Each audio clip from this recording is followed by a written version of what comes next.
আসসালামু আলাইকুম। আমি ডাক্তার শহীদুল ইসলাম আরজু, আজকে আলিপ আছি। বাবা, তোমার নাম কি? মিমহামণি। বাসা কোথায় তোমার? বাসা কোথায়? ফটিকছড়ি। আমাদের কাছে একটা গুরুত্বপূর্ণ বিষয়ে কথা বলবো। অনেকেই মনে করে নাক কান গলা ডাক্তার মানে অপারেশন, মনে করে না? এটা কিন্তু ভুল ধারণা। নাক কান গলা ডাক্তার মানে অপারেশন না কিন্তু, ঠিক আছে? অনেকেই মনে করে কি নাক কান গলা ডাক্তার কাছে গেলে অপারেশন করে দেবে। সম্পূর্ণ ভুল ধারণা, ঠিক আছে? আচ্ছা, একটু বলবো কেন ভুল ধারণা। নাক কান গলা মানে কি অপারেশন না, ঠিক আছে? সব টনসিল অপারেশন লাগে না, সব নাকের হাড় বাঁকা অপারেশন লাগে না। কোনটা অপারেশন লাগে একটু দেখাই, দেখি বাবু। হা করো বাবু, হা করো, হা করো, হা করো। ইজি। এই যে বাচ্চার গলার মধ্যে কোনো জায়গা আছে? ই বলো বাবু, নমা থাকো, নমা থাকো। বউ ডুব গিল, পানি খাও, মনে মনে পানি খাও। ডুব গিল। দেখেন গলার মধ্যে কোনো জায়গা আছে এখানে? অনেক বড় বড় টনসিল এগুলা। আপু দেখছেন? দেখছেন? হ্যাঁ, একদম ক্লিন কাট দেখা যাচ্ছে। আমি একটু বলি, বাবু তুমি ডুব গিল। আরেকবার দেখো, আরেকবার। আচ্ছা, আরেকবার না দেখা দরকার নাই, ঠিক আছে?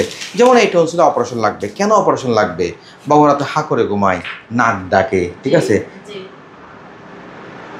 এমনা না ঘুমায়, এমনি ঘুমায়। ঘুমের মধ্যে অনেক বেশি নড়াচড়া করে, ঠিক আছে? মাঝে মাঝে ঘুম ভেঙে উঠে বসে থাকে, ঠিক আছে? উঠে কান্নাকাটি করে, ঠিক বলছি না ভুল বলছি? অনেক বেশি ঘামে, ঠিক আছে? বাচ্চার বয়স কত? এটা 6 বছর বাচ্চা মনে হয়। কোনো বৃদ্ধি নাই। কেন বৃদ্ধি নাই? বাবু খেতেই পারে না, খাবার নিয়ে বসে থাকে। কি করে বলি বাবু? বাবু খাওয়ার সময় খালি পানি খায়। বাবু তোমার খাওয়ার সময় গলার মধ্যে খাবার আটকে যায় না? খালি খাবার আটকে যায়, খালি পানি। কেন? গলার মধ্যে কোনো জায়গা আছে? পানি খেয়ে অথবা বমি করে ফেলে দেয়, তাই না? নাম্বার 1। নাম্বার 2, বাচ্চা তরল খাবার অভ্যস্ত, শক্ত কোনো খাবার খেতে চায় না, ঠিক আছে? জুস দেন, আরামসে খেয়ে ফেলে। কিন্তু শক্ত খাবার সে খেতে চায় না। বাবু দেখবেন প্রায় সময় জ্বর আসে কোনো কারণ ছাড়া। হ্যাঁ, দেখবেন বাবুর একটু দ্রুত হাঁটলে, একটু খেলতে গেলে অল্পতে হাঁপায় যায়, বুকটা তরফর করে, তাই না বাবু? হ্যাঁ, ঘামে বেশি, হাত পা ব্যথা করে। বাবু কোন ক্লাসে পড়ে? হ্যাঁ, বাবু কোন ক্লাসে পড়ে? ক্লাস 1। পড়াশোনার মনোযোগ আছে? কেন বলে তো? বড় বড় টনসিল, শরীরের ভেতরে অক্সিজেন ঢুকতেছে না, ব্রেন ঠিক মতো অক্সিজেন পায় না, ব্রেন হাইপক্সিয়া হয়ে বাচ্চা পড়াশোনা অমনোযোগী।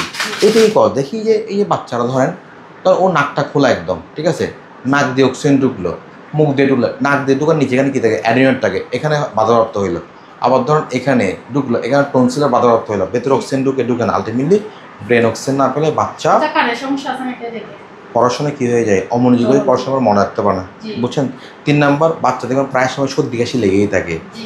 এটা কারণ, বুঝতে পারছেন কেন হয়? শরীরের মধ্যে অক্সিজেন ঢুকতেছে না। আমাদের লাংস আছে না, ফুসফুস পাম্প করে না, অল্প অল্প পাম্প করে, ইনফেকশন হয়, কাশি হয়।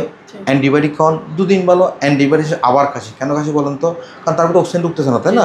বাচ্চার শারীরিক কোনো বৃদ্ধি নাই। আমাদের বুঝছেন না, বুঝেন নাই? হ্যাঁ, এসব ক্ষেত্রে অপারেশন লাগে। কেন লাগে? রাতে ঠিকমতো ঘুমানোর জন্য, খাওয়া দাওয়া ঠিকমতো করার জন্য, শারীরিক বৃদ্ধি হওয়ার জন্য, ব্রেন ঠিকমতো ফাংশনিং করার জন্য, অর্থাৎ পড়াশোনা ঠিকমতো করার জন্য, বাচ্চার দুর্বলতা কাটার জন্য, বাচ্চার সব কিছু ভালো হওয়ার জন্য। আমাদের বুঝছেন? বাট যে বাচ্চার টনসিল ছোটো, অ্যাড্রিনেট বড় হোক, কোনো সমস্যা নেই। যদি টনসিল ছোটো হলেও অ্যাড্রিনেটটা বড় করা, বড়টাকে ছোটো করা যায়। গ্রেট ফুড আমরা ওষুধে ছোটো করে ফেলি। আমাদের বুঝতে পারছেন? তারপর ধরেন যার নাকের হাড় নর্মাল, একটু হাড় বাঁকা থাকতেই পারে, ইটস ডাজন্ট ম্যাটার, ঠিক আছে? নাকের মাংস বড় হলে কোনো সমস্যা, ওষুধে ছোটো করা যায়। কিন্তু ধরেন হাড়টা অতিরিক্ত বাঁকা, শ্বাস নিতে পারতেছে না, তার কিন্তু আবার অপারেশন লাগবে। আবার ছোটো বাচ্চাদের ক্ষেত্রে নাকের হাড়ের অপারেশন 18 বছর করা উচিত না, ঠিক আছে? আমাকে তো বুঝতে পারছেন? এগুলো হচ্ছে নিয়ম। আমাকে তো বুঝতে পারছেন আপু? হ্যাঁ, থ্যাংক ইউ।